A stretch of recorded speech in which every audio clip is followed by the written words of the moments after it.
David Setzer had the great privilege of going to Greenville, South Carolina to Mail Protectors headquarters. Their team arranged everything. It was flawless. It was smooth. So great to work with. Was able to sit down with David for a while and talk.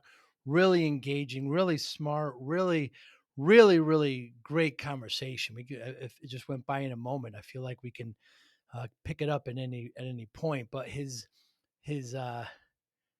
similar interest than I do, by the way, aviation, and how we got into cybersecurity, specifically with mail, is very interesting. Back in the late '90s and 2000s, like myself, and what it was and what it came from. I asked him what kept him up at night. I wonder what you would think that answer would be. I mean, there's millions and millions of emails being sent all the time, and to be able to, to protect them, and what it means, and what the process is, and what it does it take, and just a really great conversation with David. He's down to earth. What motivates him, how he views discipline was very interesting as well. But just a great conversation with David at their headquarters there in Greenville, South Carolina. Great city, by the way. First time I've ever been there. Really friendly people, great restaurants, great vibe. But really thank David and his team for having me there on site. It was a great day. Thanks for watching and listening. Hi, I'm Joey Pinz, and here's my 45-second introduction. After starting my business in the 90s, I started developing poor habits of eating in my diet because I was working way too much. Before you know it, I found myself 340 pounds. The doctor told me if I don't lose the weight, I'm not going to see my daughter graduate. Took the next 7 months, lost 130 pounds. People think there's some secret. Ask me, how'd you lose that weight? Like there's some secret. There is no secret. How'd I lose the weight? Just one word: discipline. I've had other successes in life, and I attribute them all to discipline. Now, I'm not the king of discipline, but I believe that it can help all of us. Friends, colleagues convinced me to start a podcast. The podcast mission: how do we better ourselves and society? I talk to interesting people in health, fitness, sport, wellness, business, technology, science, art, and culture. And I eventually ask them how discipline plays a role in their life. Podcast vision: growth through learning from others.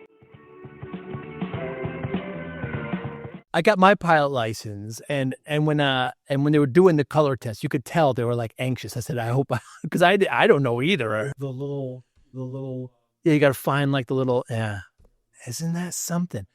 Too bad they got to wear some kind of corrective glasses. They have them. I've never used them, never seen them, but you're not allowed to. Wow. Even though I did understand they just came out with some new adjustments to the regs about sport planes and Right. And I think I think it's weight based now, and like a Cessna 172 falls in it. Whoa. Which would mean you could fly it with like a driver's license, but that's a little dangerous. Yeah. I had an Archer, which is not too dissimilar to a 172, but it's low wing. Yeah. But yeah. It was very fun. Yeah. It looks like it. So I've got a friend who just bought a 2018 SR22. He ate some depreciation. He's got construction, does regional construction. He uses it to get back and forth to Charleston now, but he doesn't fly. He's got a guy that, and then he just puts it. And constitutional law? Are you an attorney? I was a month away from Ohio State's MBA JD. Whoa. I don't know. I enjoy the philosophy and magic. Do you really? Yeah.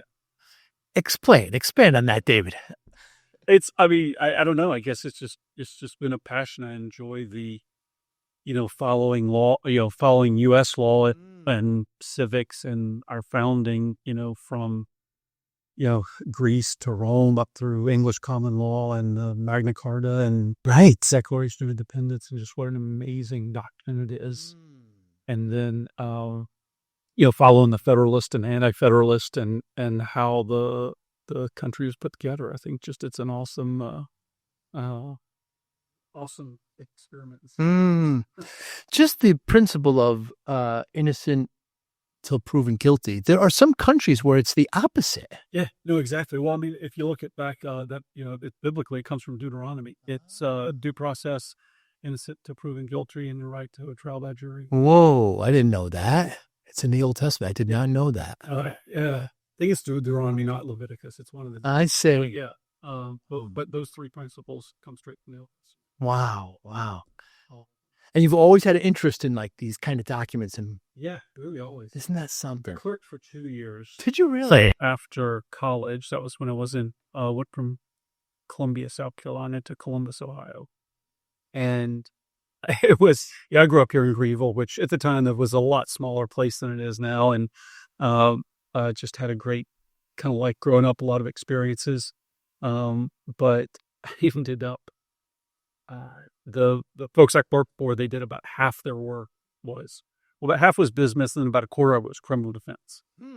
And man, like I just, as a 22-year-old saw a different world that all the booth don't exist. Right. So, yeah. And the whole notion of you're probably doing research, you were probably digging deep. Were you ever going out on site? Like, we did some of that because they did everything from, I worked on private placement for actually a food, it was a restaurant there and they were starting a food, like a frozen food business that's actually in Walmart right now. And I did all that all the way. I think the first week or two I was there, because criminal defense should get assigned pro bono cases. Yes, you take those. And I think within the first week or two, they had me sitting at the federal courthouse listening to transcripts on a cocaine trafficking case. Listening to wiretaps. Yeah. So, and it'll be interesting. So much of that clerking work in the law space is tedious, menial. Is it real? Work. Is it? And it'll be fascinating to see what happens when AI, as it's rapidly taking on that role. We had there was some interest, a few situations where in the beginning AI, some lawyers used it to write briefs, and it's like, and it hallucinated. Yes. Yes, they did. Just started making up cases. It was just making up citations that didn't exist. Unbelievable. What a strange time. Yeah. You said you were a month away. Yeah. Why didn't you do the last month? I was 22. It had gone through school. I was not exactly what you would call a high achiever in high school. Say, my wife doesn't let me talk about it. I'll post a tweet about it, about entrepreneurs and their affinity for rigid systems. Did phenomenal in college, just a complete opposite because I was doing what I like to do, which was economics and finance and business and those things. But I clerked for a couple of years and I was a month away, and it was an MBA JD program. And I was just talking to the attorney I was working for, understanding what it was going to be like. And I just said, I cannot do 4 more years of school. Wow. As much as I love this, excited about it, I need to get out in the world and produce something. So that's why they now are relegated to, I don't know what you call them, hobbies. It's probably more interest outside of build the business and family. There's pretty much nothing. It's good to have hobbies, though.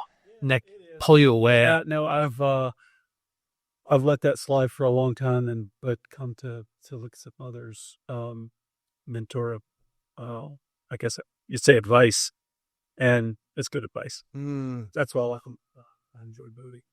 You enjoy boating as well. Yeah. Usually aviation and boating, usually there's kind of they've actually taken a lot, I may have this wrong, but actually I think the green and red lights are taken from boating to aviation. Yeah, because the green on your port, red on the starboard, pretty sure everybody's going to probably Brian, I don't boat. I think the overlap is it's like you just like driving cool machines. Interesting. I see. It's the mechanics. Yeah, fun to. It is like command cool machines. Yeah. We're here at your headquarters in Greenville, South Carolina. Your team has been excellent in arranging all this. I really appreciate it. How did you start Mail Protector? I mean, it's over 23 years? Yeah, 25 years after. we started, it was part of a family business.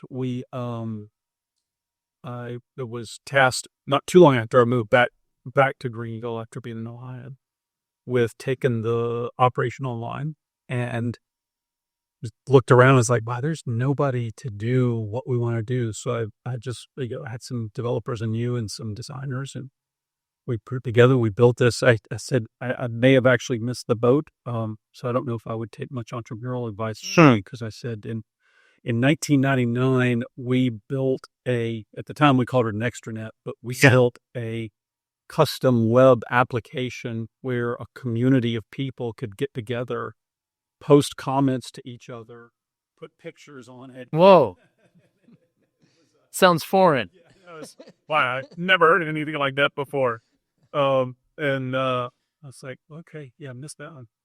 And it was a monthly recurring revenue model. Wow. So started a company called Virtual Connect. We said, hey, there's other companies that need this, and we didn't have the resources to go build installed software like all the 14 versions of Windows, right? Anything else. So we said, hey, let's just build it where people can use a browser and use the software. So I'd say within a couple years, we had quite a few clients. We manage the whole infrastructure. So we're managing, thousands and thousands and thousands of email boxes. Whoa. And so we're building, had to manage the security as well. So I was like, hey, you know what? We can like put an admin interface on this thing and just sell it as a security product. So within 6 months, we had shed every extranet client except our family business, which we kind of obligated to keep on for a while, and had pivoted to Mail Protector in July 2002. Our first marketing campaign was postcards. Postcards, man, that was the thing back then. Email postcards? I don't remember. It's just like send it postcards. Send it postcards. Yes, direct mail. I see what you're saying. Yeah, because email in 2000, 2002, well, you mentioned 1999, so that was Y2K. I mean, I had my MSP back then, and it was nobody knew what was going to happen, and we were doing all this. But email was still pretty new. Bandwidth was limited. It's such a different time. And our first, if I can remember this correctly, our first email server was a refurb Dell. It wasn't even a rack server. It was just like this refurb Dell server, like a tower. Yeah. And I want to say they had like a half a meg. Whoa. We were like 512. Sure. Rolling. Very different. And it didn't have all the images, the pictures. Right. So it was right. So text based. And we're using Linux in the back? Or no, we used a product. It was I don't know if these guys are still around. That had probably heard the name in 10 or 15 years. Or more. The company was Ipswich. I remember Ipswich. Yes, I remember Ipswich. No, it was iMail. That was the name of it. iMail. Yeah. Yes. And then so you could tie in security and all the stuff too. That's on it, all the config files and everything. So David, you started with mailboxes themselves. Yeah. So people would rent them from you? Well, so it started with managing these custom extranets we were building. Right. So we were managing all of those infrastructures.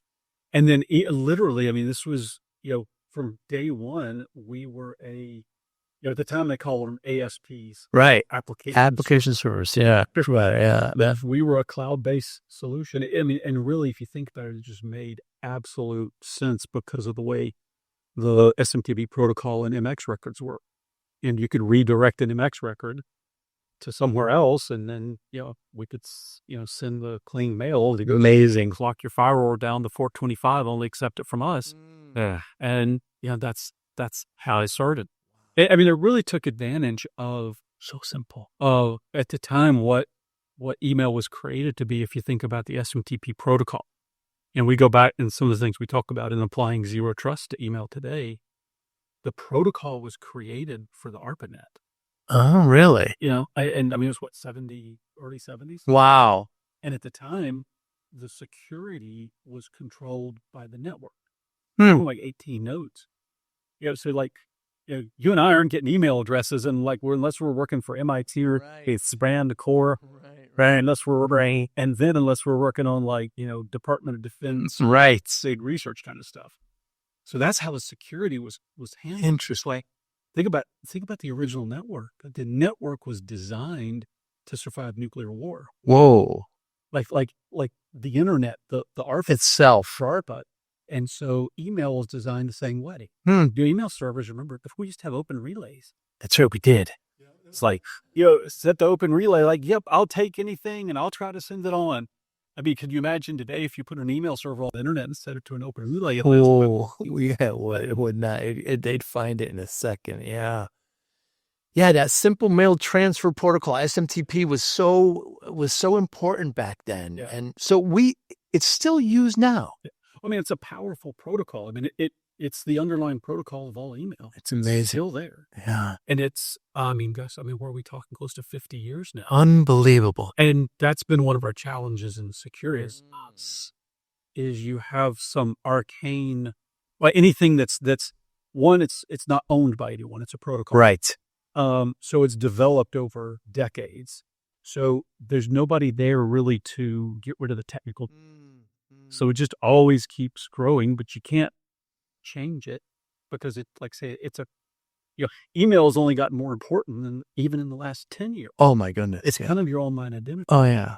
So, so it's been fascinating and it just kind of taken the principles, which is what we did with the Shield product we launched recently, was Zero Trust, and talk about the permissions on the network, is the core philosophy of the email security industry for 30 plus years now has been everything's good because the inbox was open in the original protocol.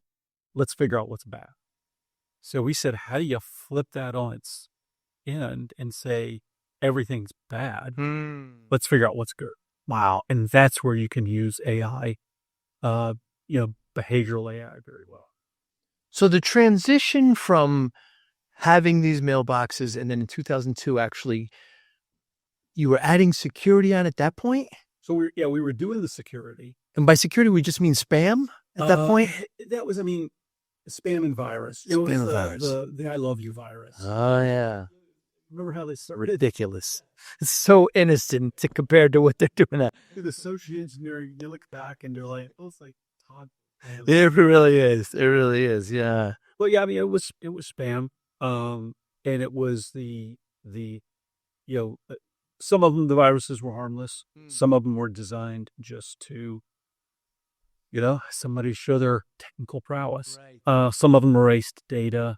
And then you kind of moved into, at the time we called them worms. Come in and they would start to propagate. That's right. That's right. But yeah, it's basically a constant back and forth. Show a constant, ever-evolving battle. And as I've said with the email security industry, because of that assumption of the inbox is open, let's figure out what's bad. Right. We historically have always been fighting the wrong side of asymmetric warfare.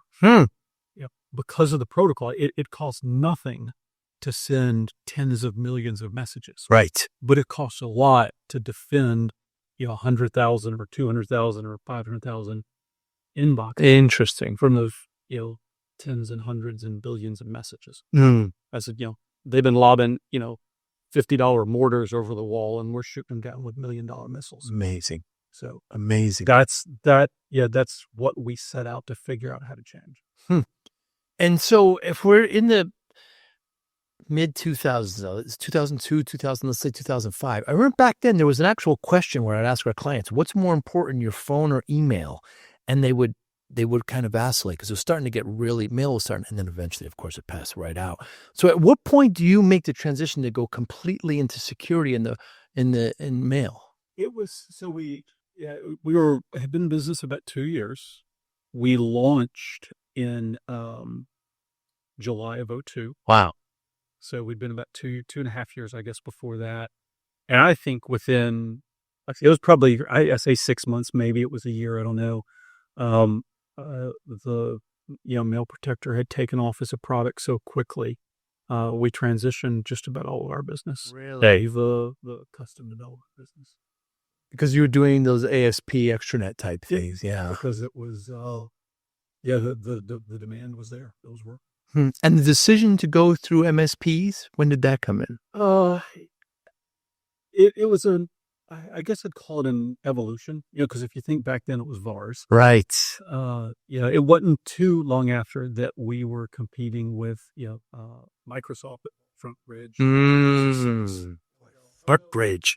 You haven't heard that in a while. Yeah, the business is over. We're competing with Microsoft, and then I turned out being their partner list. Turned out being, I still think, the best marketing campaign we'd ever had. Really? Why? VARs at the time, they didn't want a big deal with the behemoth. They got all their margins cut, all the terms changed. So yeah, that was a good one. But it wasn't long we were competing with who is Postini, Message Labs, FrontBridge. That one kind of faded after they bought FrontBridge, and then the hardest one was MX Logic. McAfee bought them. Yeah, McAfee bought them, but John Street. Yes, Paxay. Yeah, Klaus. We connected with them, have connected with them a number of times, and kind of sat down the past few years to share war stories. Great guys. Yes. They were an iteration before us from what they had done in the 90s. So They knew what they were doing. They were well funded. They had a good product. They treated partners well, and they were tough competitors. Because we were, like I said, we were a generation behind. We were still figuring out a lot. Interesting. And it was. They were a tough competitor until Intel. Right. McAfee, then Intel. Yeah. Yeah, because I think we were using MX Logic at the time. It was a good product. It was a very good product. Yeah. So when you see, but it's a completely emerging market. There's nothing, and then there's all these competitors. How do you deal with that? You just keep going one day after the other. Right. I tell anybody, I said, hey, we're alive today by the grace of God, because I think I've done about everything wrong. Can't say everything, because I'm sure there's some more mistakes I can make. But you look at the core principles of being in business. You try to deliver a good product at a good price and treat the people you work with well. From your vendors to the people on your team to the people that are buying your product. Partnership is one of our core principles. So what is the state now, David, of protection, of security with email? Yeah. I just like anything in technology, it is highly sophisticated. Yeah. It runs at 1 million miles an hour. 20 years ago or even 10 years ago, when you may have had a few days or 24 hours or 12 hours to respond to a threat, 12 hours is now 12 seconds. Yeah. So the stakes and everything have just gotten higher. It really, I think it really exploded. I don't know, really, when we saw ransomware come on the scene. Maybe, I'll say, has that been maybe 8 to 10 years ago now? 26, yeah, probably 26, Wow. 17. What ransomware did was turned the bad guys from a just kind of like a chaotic, just Right. Annoyance. yeah. Well, just it turned them into sophisticated operations because of the money they could make. Right. Because the other real core and key to that was crypto. So once you to pay ransom, that just you think about organized crime in America in the 20s and 30s. I mean, those were highly sophisticated business operations. Yes, they were. And that's where we are now. And unfortunately, especially, I've got through some of our entrepreneurial coaching. We've done a lot of work in Eastern Europe and for probably 30 years now. Wow. And so I'm familiar with the cybersecurity world, or how to phrase that well. I won't say underworld. Right. Just seen in that part of the world, but we're seeing in East Asia, kind of the Laos, Cambodia area, Really? a lot of almost forced labor, Whoa. where they will advertise jobs to mostly Chinese, bring them over, take their passports, and they have very sophisticated operations. I mean, they have huge campuses, Wow. dorms, food halls, everything. And they have, their BDRs. They have the ones that are out there, Unbelievable. connection. And then they have the ones that come in to try to close the deal on the social side. They have their developers, writing their software. And then, once your company, your business is ransomed, they've got the finance team. I mean, literally they are hide there. And this is not too new. I mean, they're getting bigger and better, but it was probably, 10 years ago that we saw just the emergence of, I guess, what you would call organized crime. Very organized. They are, I will say, as business entities, they are much more organized than the vast majority of their targets. Wow.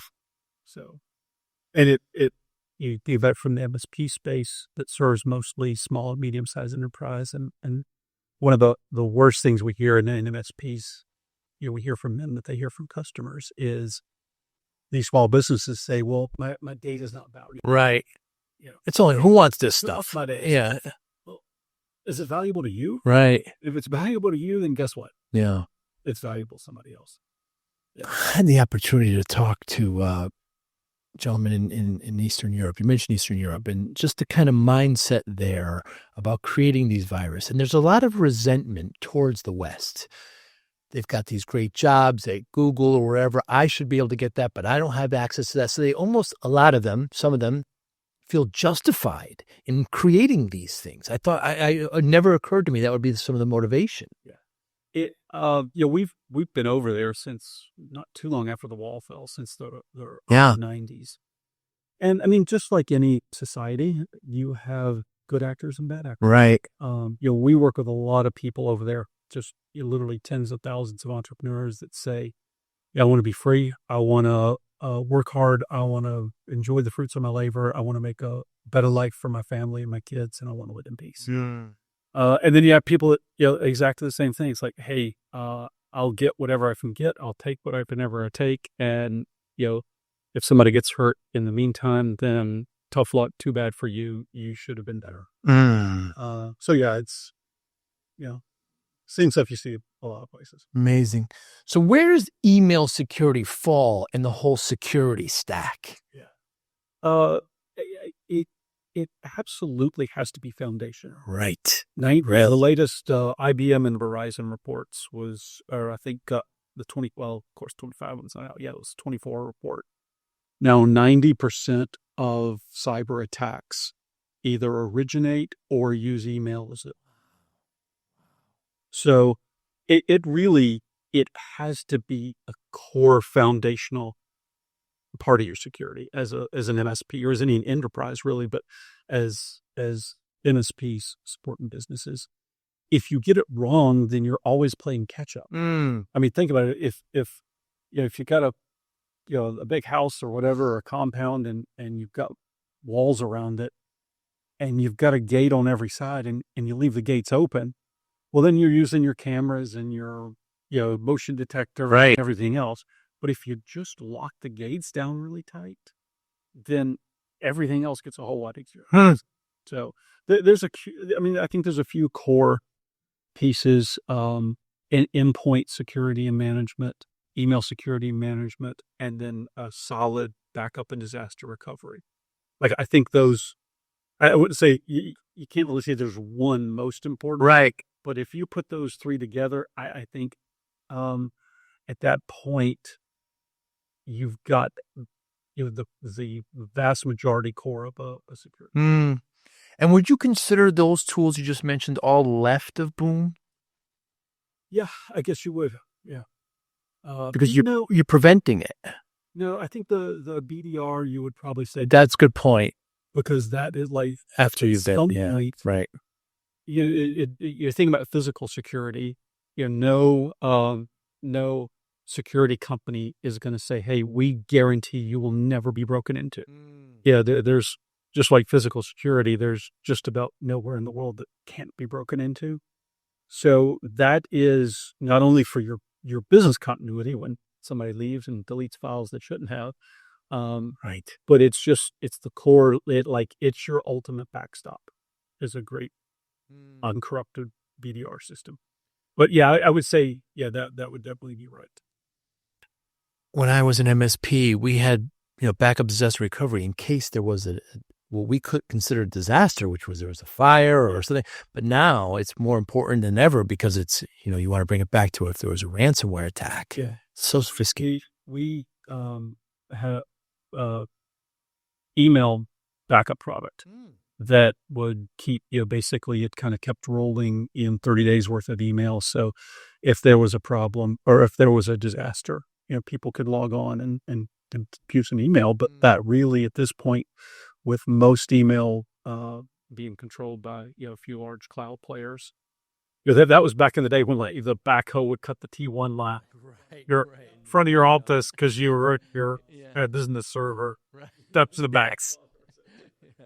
Yeah, that had Exchange on it. Yeah. So long ago. Gosh, I was where was it? It was a boardroom I was doing maybe in the last year or two, and I ran into somebody that still had a customer with a GroupWise server running. GroupWise and a Lotus Notes. I'm like, I haven't heard that. Hardware even Right.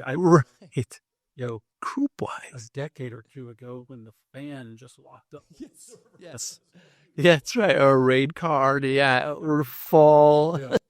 Yeah. That was the day. Yeah, I loved all that stuff. Where does email protection security overlap with just digital hygiene, with email hygiene, trying to understand what not to click on?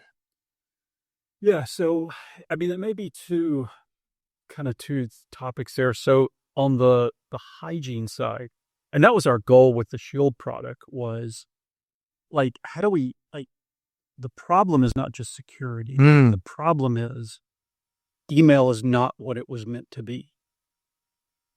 Think about email is this, it's not an app that's owned by anybody. Right.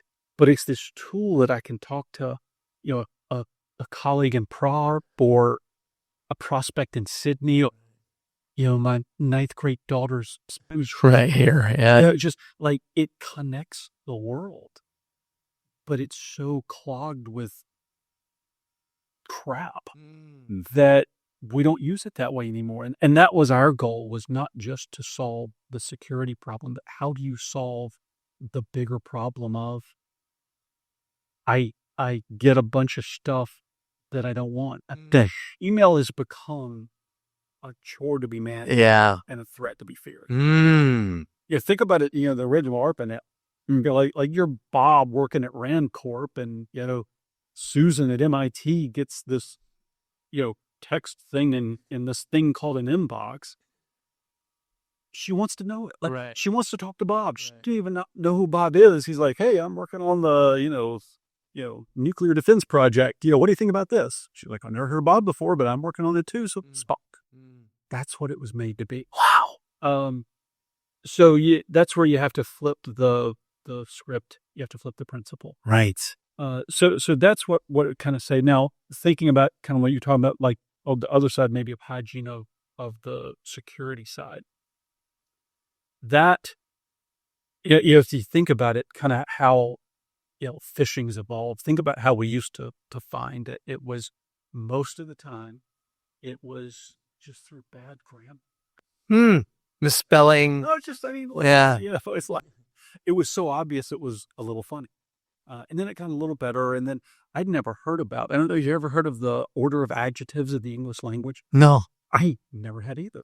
It was a couple years ago I heard about this. I'm like, wow, that makes complete sense. But if we say, the big ugly red building, that just flows. Sure.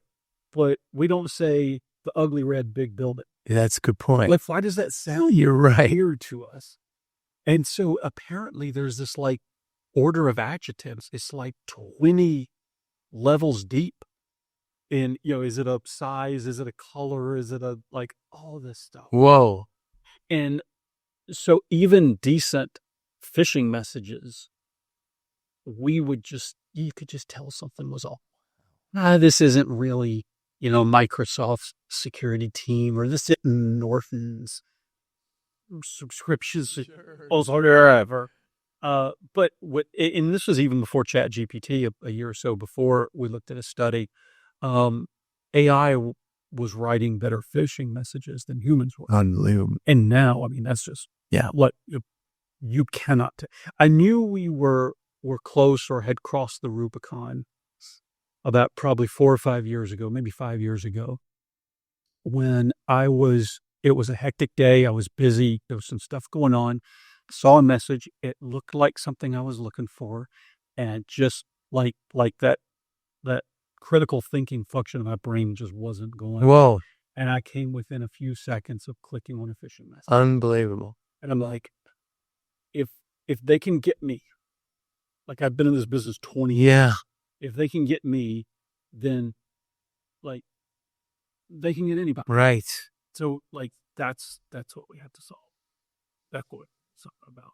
You mentioned your Shield product. Is this a newer launch? Yeah, so it just launched in the last really kind of 18 months. Wow. We spent about 3 years building the platform from the ground up so we could really own every bite of it. We'd always been kind of a gateway. And that's really kind of where the heavy lift of email security really still happens. It's on the inbound and the outbound. So we always saw data in transit. And we struggled for a long time. It's like, hey, like the real key to one of the keys to unlocking this is being able to see the behavior at rest. And at the time, that would have been an email client. Or what are we going to do? Like write our own email client and compete with Outlook? Right. That's what that's going nowhere. But as much as I bemoan as an SMTP purist, the consolidation to the cloud platforms, what it has provided is the ability with the APIs to see and study data and behavior at rest. So now we can combine that. We built the platform from the ground up to be a holistic security platform that looks at both sides of the data in transit and also the data at rest and the behavior at rest. And it also gives us the ability to secure the data at rest, sensitive data at rest. So yeah, the V1 was about 18 months ago. It was, any V1 code. I guess it was a good thing or a bad thing. We get more like Microsoft. Like by the time Microsoft gets to V3, it's usually a pretty good. Yes. Yeah. You mentioned the term at rest. I don't understand that. So data at rest is basically your inbox. I see. It's resting it. Like, what are you doing in your folders? What are you doing? Mm. We talked about boats. Like, hey, you like airplanes, I like boats. So, as soon as the AOPA, email comes in, man, you're looking at that Weather. 10 seconds. Yeah. Yeah. Mine goes to a review folder that I look at once a month. As soon as the boat test email comes in, man, I'm looking at dates. So that's what I say by studying behavior. But then we can see the data at rest. So it's like, who do you email regularly? Maybe between our organizations, maybe my assistant and your assistant there, they've been emailing each other for 20 years. And so there's a high trust level built up between. Right. And then all of a sudden you and I start emailing each other. So we can look at a mathematical graph and say, hey, there's a high trust between these two. Wow. From a probability standpoint, I think we can infer trust between these two guys. But wait a minute. They always email each other between 9 and 5 Eastern time. It's 3:00 in the morning. And he's doing it from Moscow. And, it's like, so it's that concept, the mathematical graph concept of Fascinating. Dynamic trust that helps you make decisions. And it was interesting. We were talking with, had some great, like I said, conversations with John and Klaus because they started Demix Logic. And at the time, they kind of revolutionized the industry by creating a new decision engine. And this was kind of 06-ish, somewhere around there. And it's one thing it made thing that made MX Logic such a great product. That's what we've done now, is gone from a deterministic model, which says, hey, if you have this characteristic or that characteristic or that characteristic, you put these points on it and you add up all these points and it's over this amount and then it's good. Or that's deterministic. And what AI has allowed us to do is move to a probabilistic model.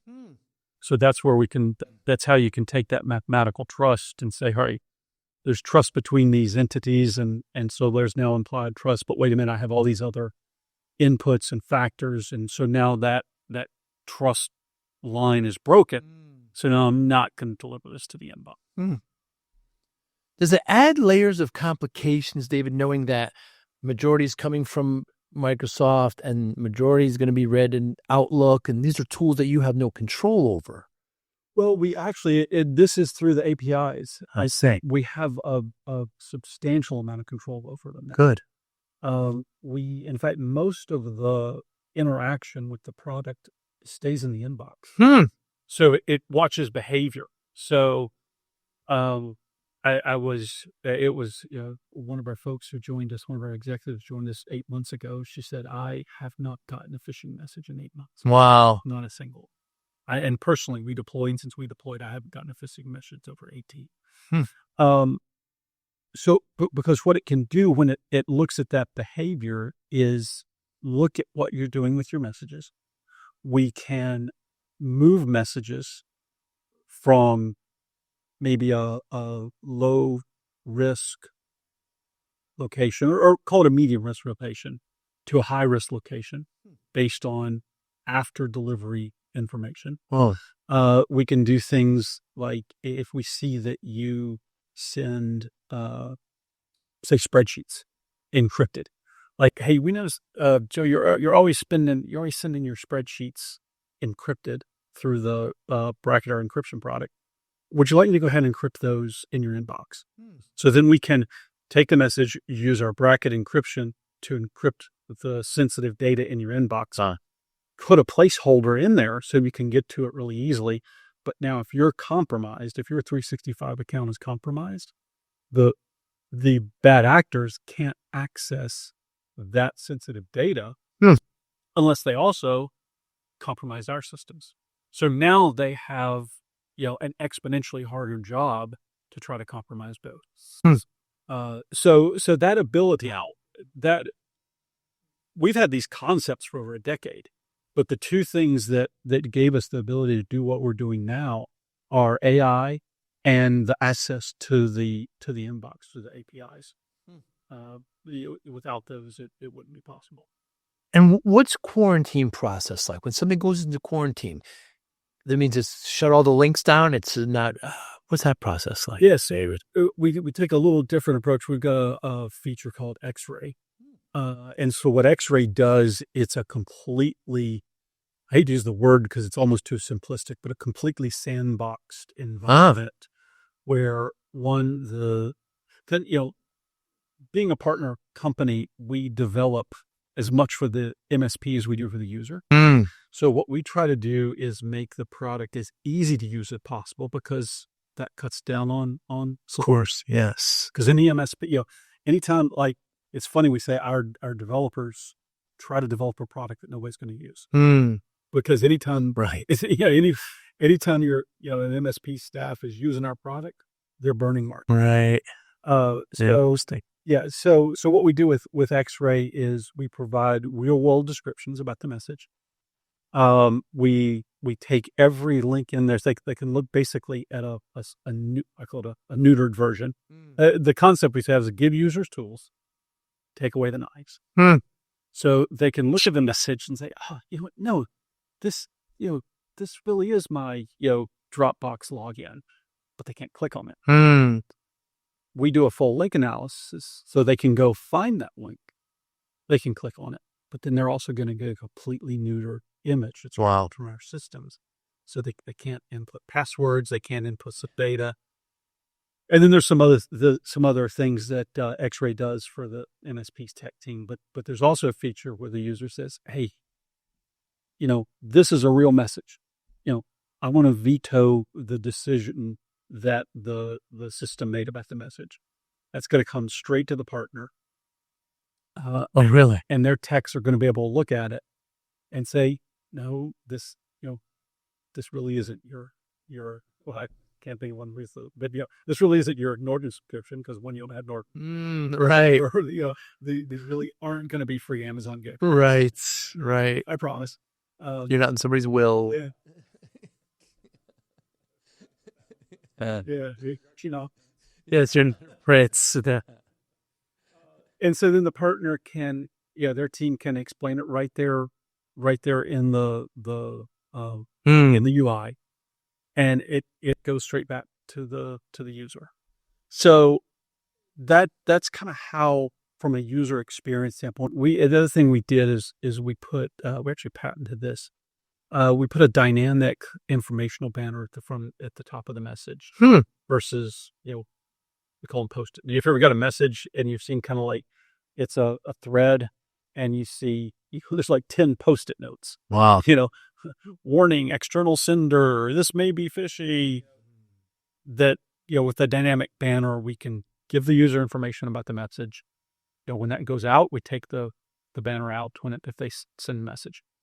The message is dynamic, so if there's conditions or situations that change, that information will change within the message or within this little kind of cell. Are there kind of honeypots where there's everything that comes from this area should be marked flat? It should be flagged that there's. Wow, interesting you mentioned that. So let's see if I can anonymize this as to not get anybody in trouble. Interesting, because in viruses we know that, right? Yeah. So I'll just let me. An organization that we know of, well, they use, I'll call it more of a legacy style product. I see. And their MSP initiated geo-blocking. They said, hey, to make you more secure, we're blocking, these regions, man. Just list of all. North Korea. Just all these countries. I see. And I'm looking through the list because the guy's sending me the message, and I'm looking through the list. I'm like, oh, well, that'd be a problem for me because, they're blocking the Czech Republic and Poland, and I know thousands of people there. Of course. And our friends for yes 25 years. And then I keep going list, UK, Canada.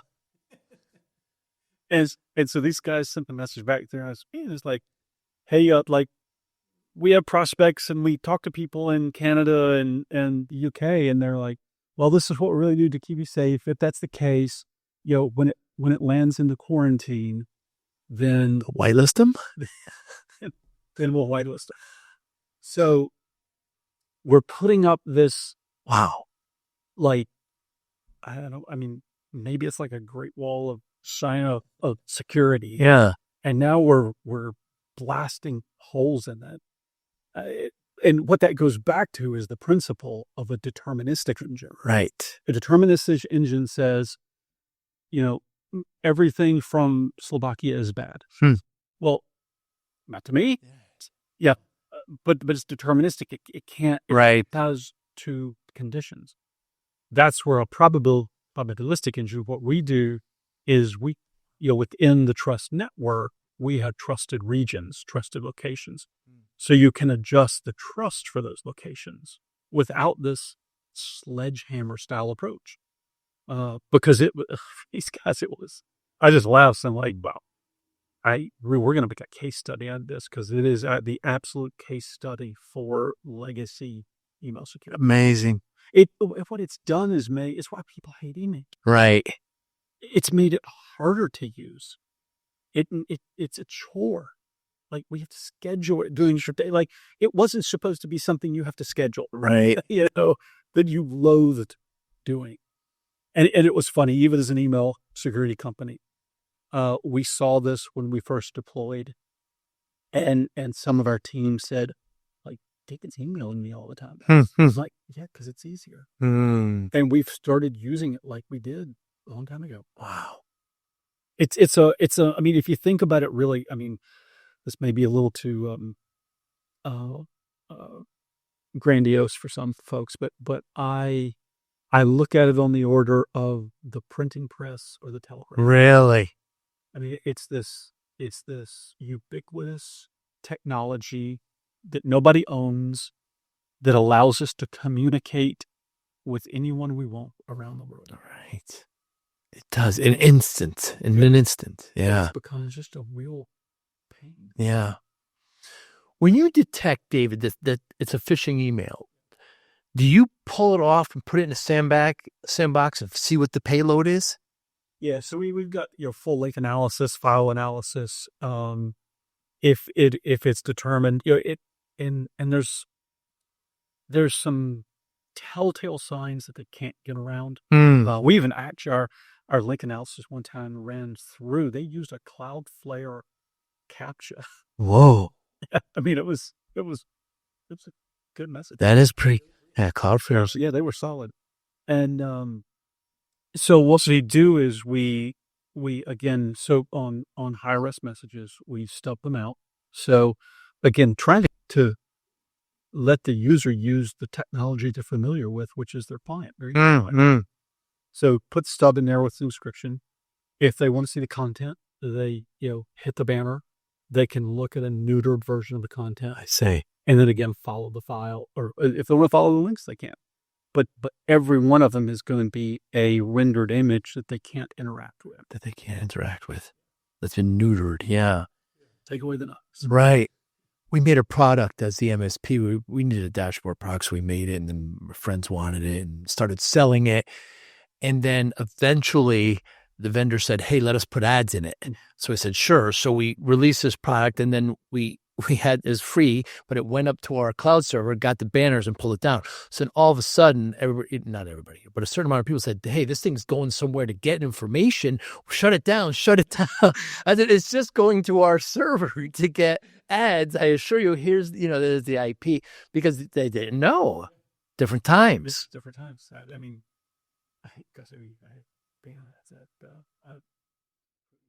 yeah, we made more money giving it away than we did selling it. Yeah. So, and it was a web product, so we didn't know we couldn't bake it in. So we had it was very, very different times. No, that makes complete sense. Very different times.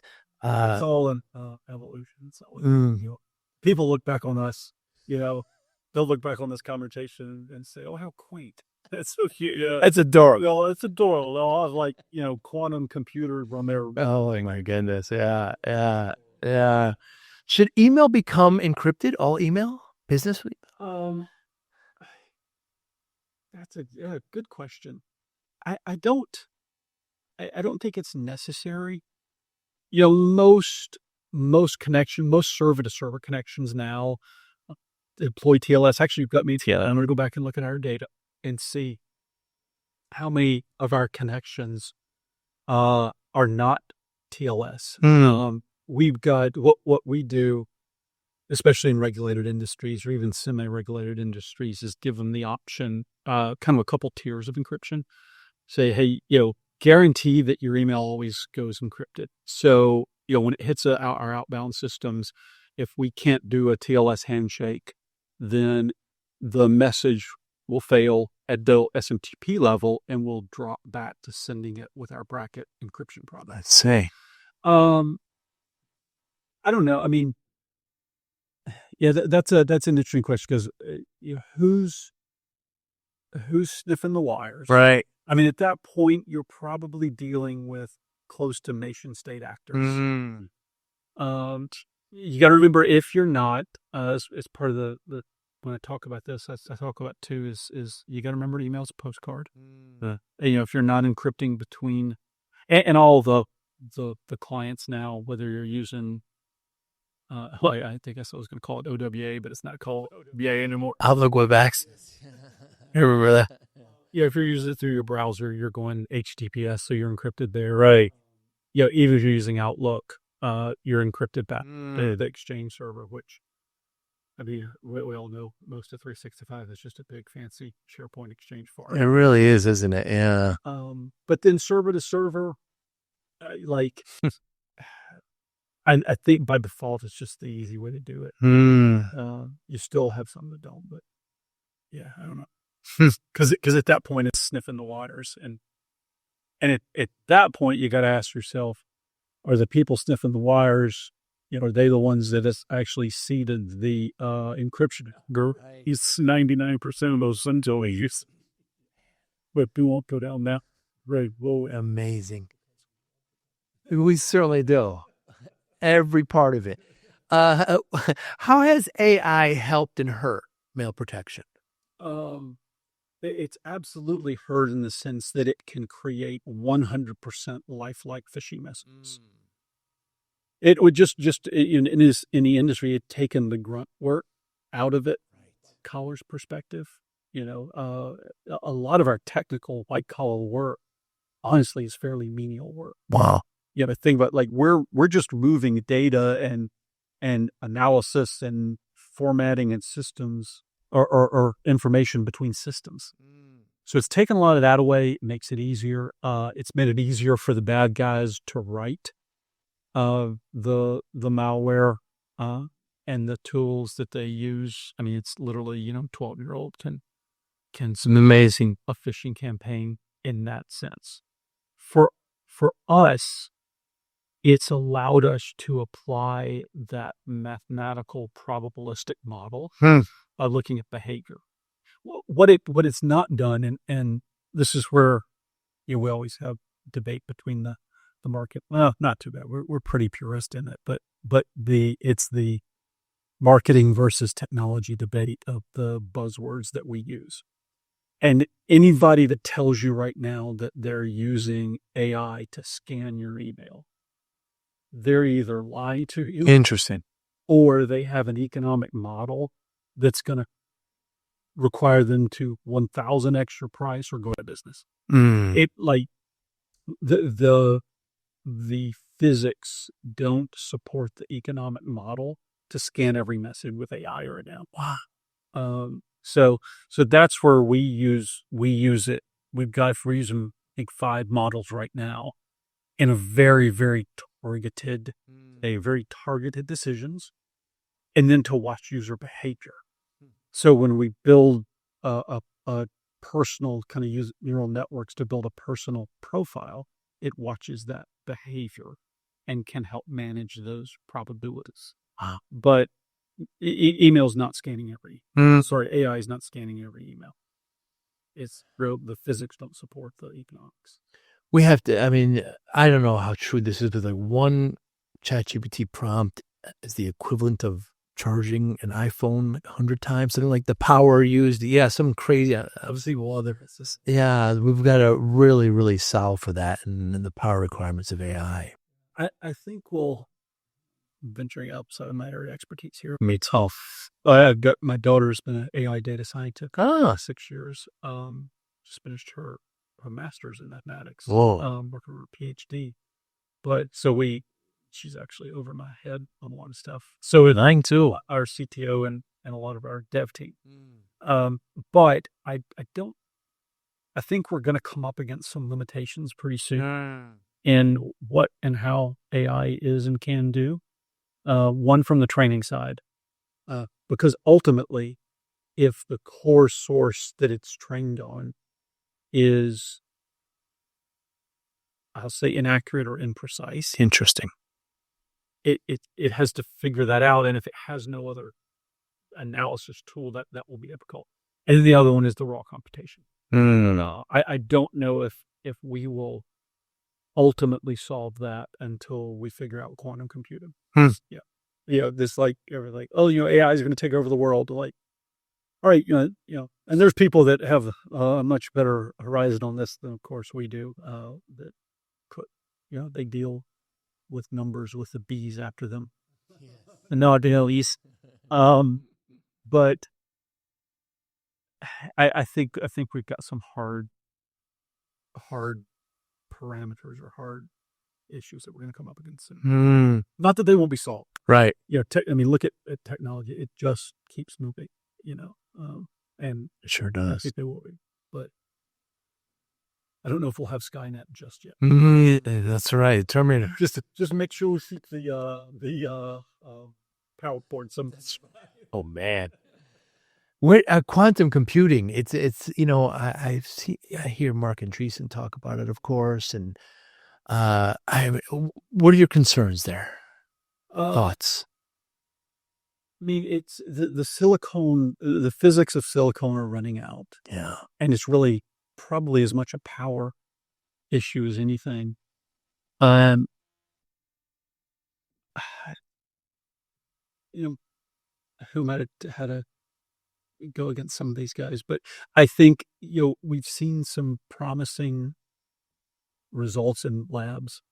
I think somebody the other day actually said, we've got a working, a quantum computer, and everybody's envisioning like, oh no, I got my desktop. It's flip it open. That is absolutely No. not Yeah. what they're talking about. I mean, but quantum has the same ability to do to silicone, what silicone did to transistors. I mean, think about the computer that was in the Apollo mission, Right. or the Gemini mission. Right. I mean, Big rules. I mean, Yeah. massive. Yeah. Interestingly enough, it was the guys I worked with, started the company with. He had retired from NASA. He worked at Marshall Space Flight Center. So we always joked that we actually did have a rocket scientist, and he tells stories about these massive machines, like the size of washing machines, Crazy. that held like not 500 megs, like 500K of data. And they said they had these huge spinning disks that would sometimes shatter, and so they had to have concrete walls between them to hold them there. Well, I mean, so they look at the laptop of the 90s, or the the iPhone of the aughts, and think, man, this is like Right. insane. And that's where we'll be on. The danger, and we are seeing some good progress in this, is quantum safe encryption. Ah, I think if that's a good point. we do see quantum rise to the ability to break encryption, then we will, before we're able to adapt, that will cause some problems. Whoa, yeah, certainly It will. was a fascinating movie. I remember what came out from Robert Redford movie called Sneakers. Yeah, I remember Sneakers. Is there? Yeah, I remember the concept. Yes. Or I guess that's even goes back to the Lord of the Rings. One password to rule the Let's do them all. Yeah. Just recently, I forget why, but I was going into I was trying to just wrap my head around quantum computing, and I remember asking, I forget which LLM, but it was like, I start with physics. Just explain quantum physics as if I was a 12-year-old. And I was like, oh, you have a teddy bear, and it's in this room, but it's also in another room. Yeah. It was. I just wonder. I'm excited. It is fascinating. Yeah. I mean, quantum entanglement. Right. Entanglement. You take two quantum bits, and I mean, they put one in a satellite and one on the ground, and they can encrypt. They can tell if the if the encryption has been not broken, which is looked at, like where the act of observation changes the state of light. That blows my mind. It does. It really, I mean, it is. Yeah, it's pretty much. Yeah, and just our logic of 1 or 0, but they have an and condition too. It can be both. In computers, in college, I took Boolean logic. It's a whole math. But I mean there was only 2 conditions. Yeah, it blows me away. What keeps you up at night, David? Business-wise. I don't know. I'm at peace. Business is good. We're building a great product that helps people keep their communications, not just their communications, their businesses. I mean, if you think about ransomware and what these bad actors are doing, it's people's livelihoods. These are small businesses. I mean, for the most part, enterprise is fairly hardened at this point. But these are people's livelihoods. They're just they're trying to go about their lives, and and provide for their families and make better lives for their kids, like I said, and live in peace. And um, knowing that we're fighting that battle is actually, helps us sleep well. Um, I guess it's the unknown that always kind of makes you wonder. It's what's that saying? Is it paranoia if they really are out? But I don't think I would say anything really keeps us up, but it makes us work hard. Right.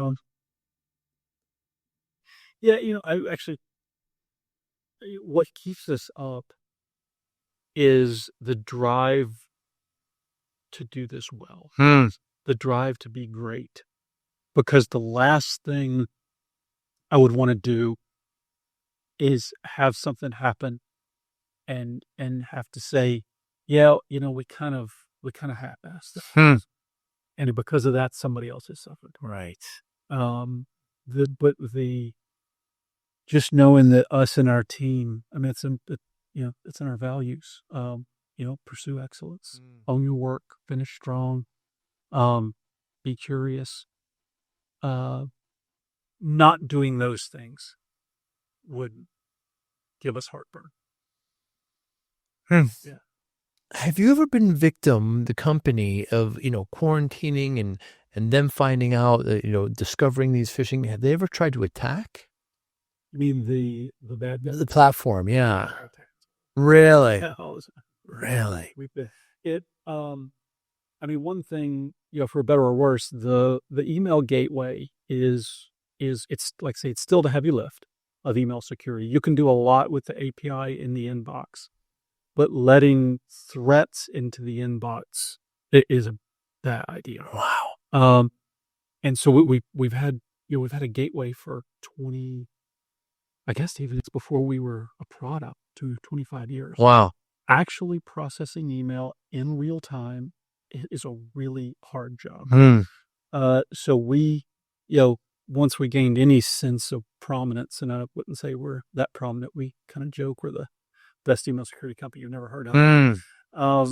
But we're attacked. So we are attacked all the time. And, we've just, learned how to defend well, how to attack back. So walk through the logic with me, David. So the email sent by a user, it's going through their system. It's going, if they're a mail protector client, it's going through your gateway, then into their inbox? Yeah. So it's routed. So this is really interesting. So traditionally, an inbound gateway was, you change your MX records, mail would come to us, or whatever your inbound gateway is. We would do our security work on it, and they would send it to your email server. And you would, lock down port 25 to only accept mail from us. That was kind of the original model. Yeah. In the evolution, then we put outbound on it. So now all of your outbound mail goes. So that helps us detect business email compromise, in addition to some more sophisticated BEC. It helps us encrypt outbound mail and do that. So now you've got a gateway on the front and you've got a gateway on the back. What we've done with the Shield platform, integrating those gateways with the API. So now all of that works in complete unison with each other. What we did about maybe 6 months ago or so, we actually have the ability now, because some people say, well, I don't want a gateway. I don't like gateways. I don't want a gateway. It's like, you got a gateway whether you know it or not. Like if you're using 365 only, you have a gateway. Right. And it's Microsoft's gateway. Like they have a gateway in front of it. So we actually have created the ability now to have full gateway security, full API interaction, full API flexibility, without having to change MX records. We recommend it, really, because it adds a little bit extra obfuscation. But because of the way that we can especially tie into Microsoft systems, we can still have Microsoft give us hand the messages off to us, to our gateway, without you or the user or the MSP having to change MX records. Interesting. For the domain. But yes, so it physically comes to us. That's what I talk about keeping the threats outside of the inbox. Because if not, the threat comes to the inbox, then you have to use the API to interact with it, with the threat, and hope that you get to it fast enough. And then if something's wrong, you're leaving all the dangerous stuff in the inbox. So you keep the threats outside of the inbox, and you use the API for a different purpose, which is to create the flexibility and ease of use. And then the stuff in the middle. Is it your open message or my boat test?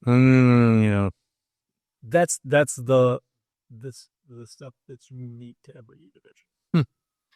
I asked you before, David, what keeps you up at night. I talk to MSPs every day. I'm a former MSP.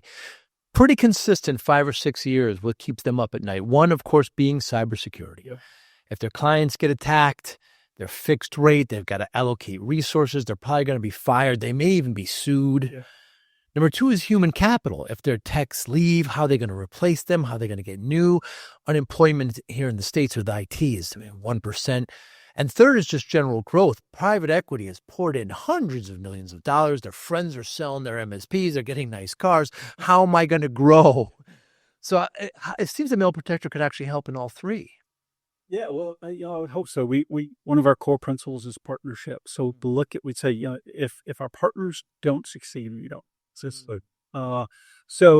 as far as the keeping up at night, I mean, that absolutely having customers that are breached, and ultimately, and this may be unpopular opinion, I don't know if I'll voice this or not.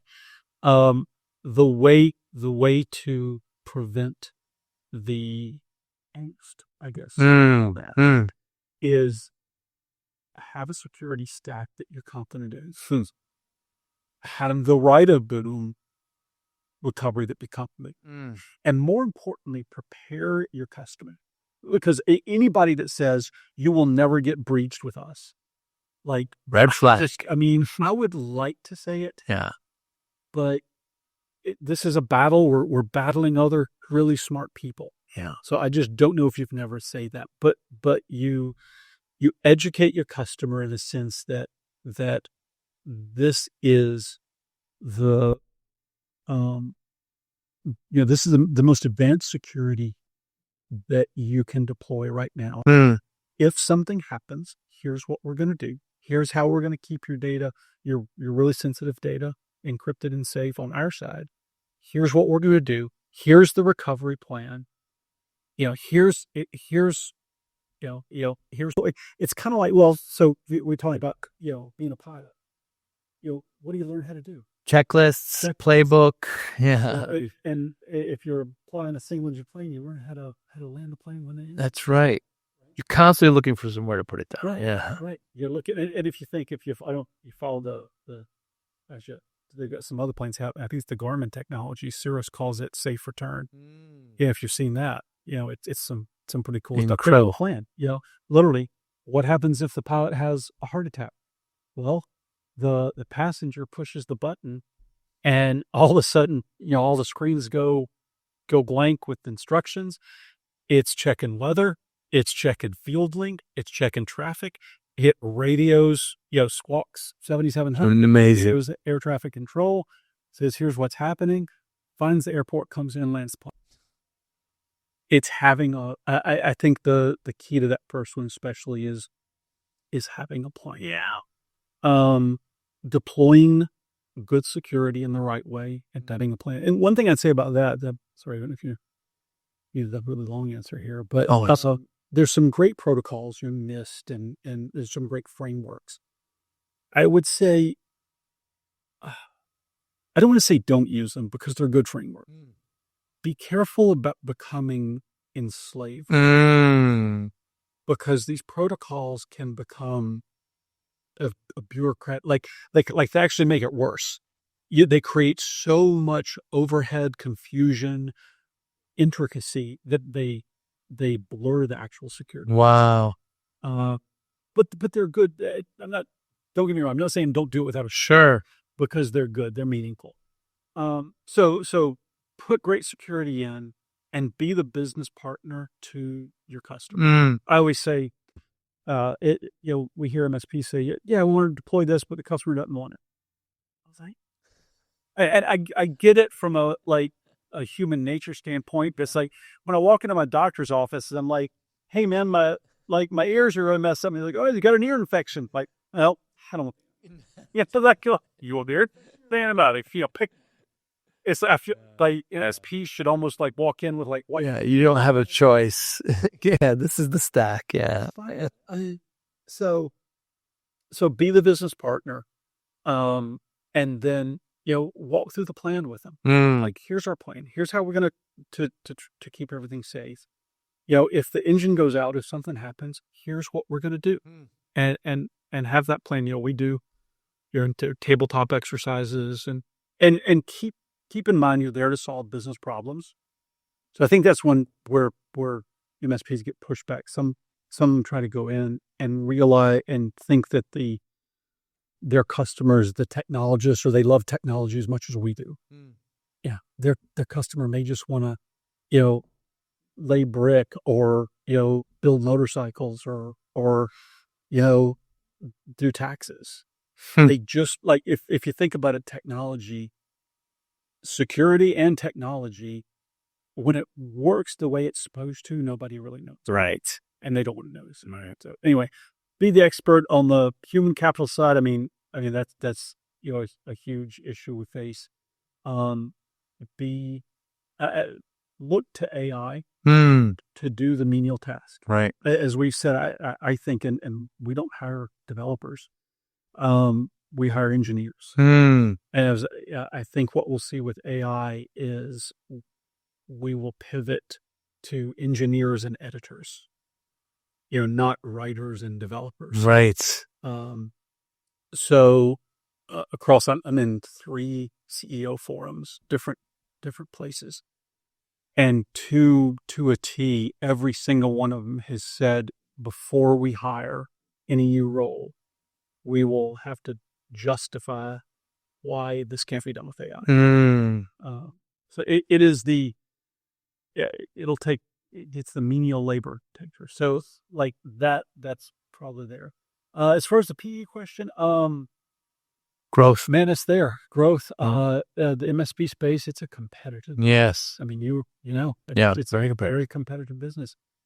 And I would say, we compete in a competitive market as well. I would say, build a real relationship with your customers, serve them well, and be transparent. And then understand.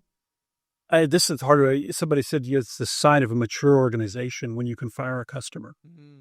Understand who and how you serve well, and look for those, and then do that well, and understand that everybody might not be your customer. I know, and you see it, a lot of MSPs start out that way. Hey, man, we'll take every dollar. That's right. That's right. We do everything. Yeah.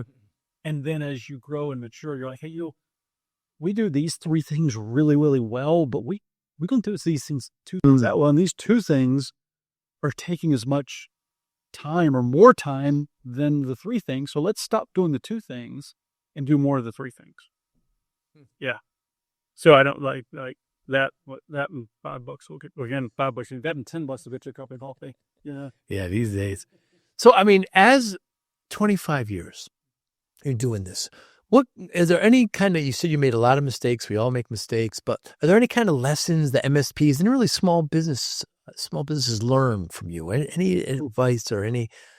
Oh wow, that's a good. I could write an encyclopedia. Oh yeah, well, sometime. One of the hardest things I think we have to do is being accountable to ourselves. So I would say, as the founder and owner of an NSP, find a peer somewhere. Yeah. Find a peer group, somebody that you can be accountable to. Because most MSPs, they don't have outside equity or investments. So right. They have a board or shareholders. The people on your team, they're ultimately can't hold you accountable. We as somebody says, we typically are our own worst employee, because we can always make excuses for ourselves and lie to ourselves. So find somebody to help hold you accountable just to the things that you say you want to do, and to who you say you are. don't.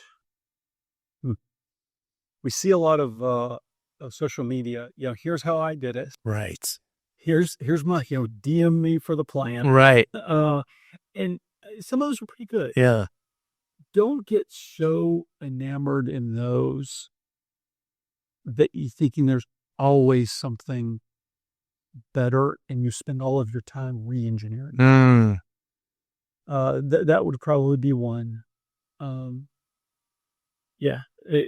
you can.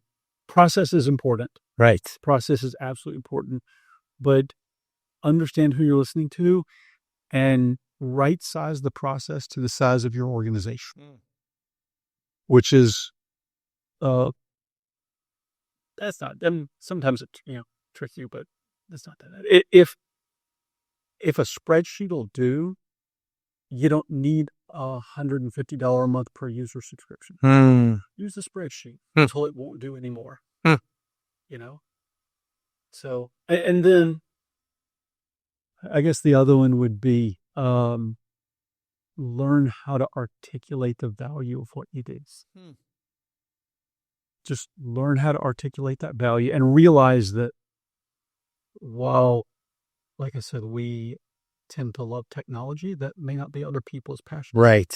They just want it to accomplish their goals. So figure out what their goals are. It was, my dad was good friends with Zig Ziglar, who always said, helping up other people get what they want out of life, and you'll be able to get what you want. Yeah. So figure out what your customers are trying to do, and then use your technology knowledge to do that. Yeah. Yeah, the whole, a lot of these MSPs are tech led. And so when I work with them, they want to talk about features, value, show value. So the three pieces I always give, and I think they're right along what you said. One is join a peer group. That changed me completely. I wasn't alone anymore. I was with the group. Two is there's a bunch of entrepreneurial operating systems. But get one and follow it.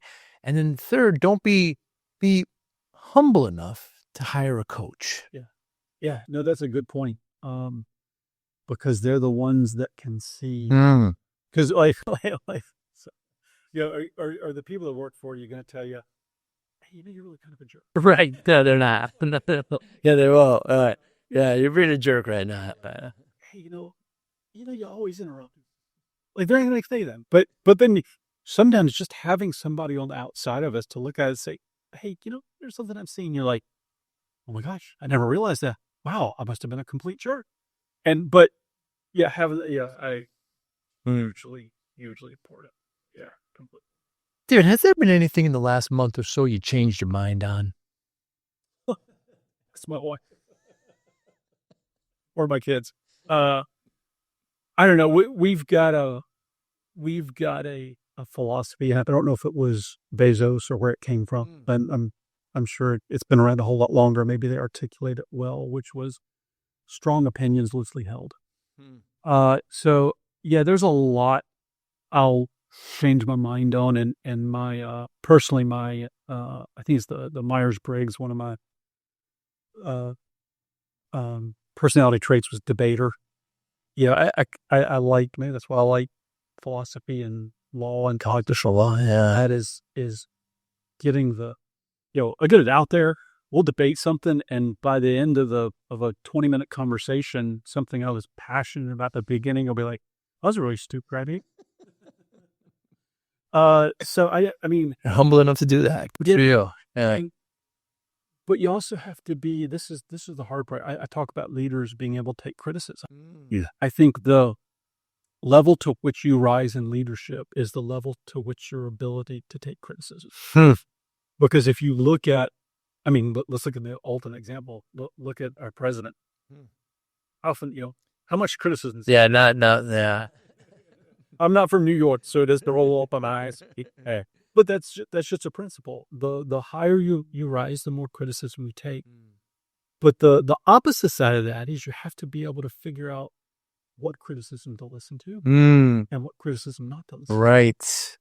That I think is the real secret sauce, is when do I need to be humble enough and willing to change my mind, And when do I need to be able to say no? And I don't have the answer to that. Yeah, I don't either. I think that's something we struggle with all the time. It certainly is. So, started my MSP in the 90s, was working way too hard, putting my health in the 14, 16-hour days. You're no stranger to this, David. Next thing I know, I'm at the doctor. She tells me I'm at 340 pounds. I had gained all this weight, just not paying attention to myself, not working out, it's terrible. She tells me, if you don't lose this weight, you're not going to see your daughter graduate. My daughter was just born. Yeah. So I'm driving home. I'm punching the steering wheel. It's not about me. I can abuse me all I want, right? But I have this family. This is something much, much bigger than me now. So I spent the next 6-7 months, lost about 120 pounds. And you can't look at those things as a finishing line, right? These are like lifelong changes. So when I tell people this, they always say, what's your secret? And there's no secret, David. Discipline, right? Focus, motivation, willpower. How does discipline play a role in your life? Oh, good question. And by the way, just, man, what a awesome story. I love hearing stories like that. I heard somebody say, and discipline's an interesting one. Like my kind of like core ADD mentality does not prone itself to discipline. Interesting. So what I have to do is look closer to motivation. And say what, and I think as humans too, I think unfortunately the desire not to lose is a much greater than the desire to gain. A perfect example right there. With your daughter, you don't want to lose your ability to be there, grow up, be there, and to fulfill your role there. And what happened was, at that point, you hit your low point, and so all of a sudden, the desire and the motivation made the discipline a menial byproduct. Wow. I heard somebody say one time, everybody has a different bottom. Everybody has a different low point. Right. For some, it's when they sit down in the car and put the key in the ignition. And for some, it's when they're living under a bridge. And unfortunately, I don't know, because you hear, change stories like that. And it's I don't know where we get to that point. But I think discipline goes back to the core of it is motivation and seeing the daily thing that you do or weekly or however as ultimately moving you to where you want to go. The hard part about things that take consistent discipline is, like working out. If you do it for one day, you're not going to see a result. And you skip it for one day. If you're doing it right and you skip it for a day, you don't see a result. But if you're not doing it and you do it for a day, you don't see it. So that's what has to be overcome in discipline. And I don't equate that with character. I think there are two, there's character decisions that you make no matter what. Then there's discipline that moves us forward or without it sends us backward from a growth trajectory. Interesting. Hey, you separated. That's a good point. In your household, when you were a young child, was discipline, was it talked about or was it just kind of exemplified? Or I'd say it was just exemplified. My dad grew up on a small dairy farm in rural North Carolina. My grandfather worked part-time as a mechanic. And then they had I think it was 25 or 30 cows. So it was small. Amazing. But what he grew up with was, and he always jokes that my grandfather sold the cows when he went to college, was you milk the cows at 5 o'clock in the morning and 5 o'clock in the evening. Right. Every single day. Doesn't matter. Doesn't matter if it's Christmas, 100 days ahead. Sleeting, Christmas Day. If you've got the flu, you do it every single day just because you get the job done. It's our first core principle here, which is finish strong. You just do whatever it takes to get the job done. And so I don't think it was ever spoken specifically about. It's just what we always did. And, my dad, like I said, he I grew up with people like Zig Ziglar and around a lot of that environment. So it was just a success-minded environment. And I mean, I think farmers are really our first entrepreneurs. If you think about it, Of course. they go out there, they take capital Yeah. and raw land, and they go produce something, Amazing. and they work crazy, to do it. So yeah, I think it was just kind of exemplified. What motivates you, David? What motivates me? Leaving things better than what I got. Leaving I don't want to say leaving a legacy, because I don't care if people know it's me in any sense. Right. I don't need my name on any buildings. As a Christian, understanding the love of Jesus and what he's done for us, helping other people understand that. And then, protecting the weak and the innocent. I think that's kind of what we do here, in the sense that maybe not weak and innocent, but in a digital space. Right. These are organizations, like I said, that these are people trying to do the same thing. Make better lives for the families. They're beating their kids, and there's bad guys out there attacking them. So when we can do something to help protect them, and like I said, back to your question, maybe that's why I sleep pretty good at night. Right. It feels great to do that. It feels bad if there's ever a failure, but it feels great to do that. So yeah, that probably sum it up. Leaving better than when you came, your spirituality, your helping others. So given those motivations, how do you measure success? It's easy to get kind of sucked into the world's way of success, which is, how much money do you raise? What did your exit look Quarterly. Yeah. And those aren't irrelevant. Right. In a free enterprise market, because the people that vote with their dollars and say, hey, we think that you're doing a good job, so much to the degree that we're going to vote with our dollars and give you our money so that we can have your product, like that's not meaningless.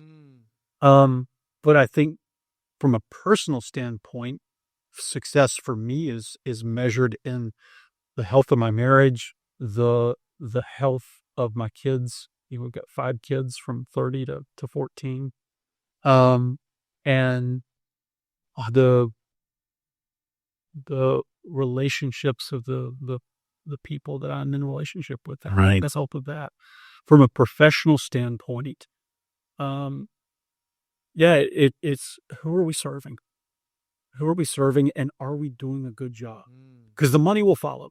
If you make the success the money, then you will compromise on right decisions, because that's the goal. If you and don't keep you can't ignore it. Because too many people get too idealistic and like, oh, we're out of cash. It's like, Really? oh, sorry, like we don't have enough money to make payroll this month. Like, well, that's kind of like the cornerstone being a bit. Yeah. A little bit. But if you make serving people, meeting me, I was taught that a long time ago that in free enterprise and capitalism, you get paid by the size of the problem you solve. And if you're out solving big problems, you'll be paid well. So I guess, success is measured in what are the problems we're solving and how well are we doing it for people. Well, David, I enjoyed our time today. Your team is incredible. I love working with Amy Carr. I'm a big fan of Christine Gassman for years. She's a wonderful person, Great. smart, and knows so much in the channel as well. I really appreciate your time, David. Thanks for having me here at headquarters. I've been having a great time. Thanks so much. Yeah, fantastic. Really enjoyed sitting down with you. Thank you. Coming over. Thank you for listening and or viewing Joey Pinz Discipline Conversations. Please share this episode with 1 or 2 of your friends who you think may benefit from the episode. Our website, www.joeypinz.com. There you'll find lots of resources and you could join our mailing list. Please follow us on all our social media, Instagram, Twitter, and Facebook. Podcast information, the video version of our podcast is on YouTube. Please subscribe. Audio is on all major podcasting platforms. Please follow them. And if you like it, please consider giving 5-star rating. Would really appreciate that. Thank you again for listening or watching Joey Pinz Disciplined Conversations.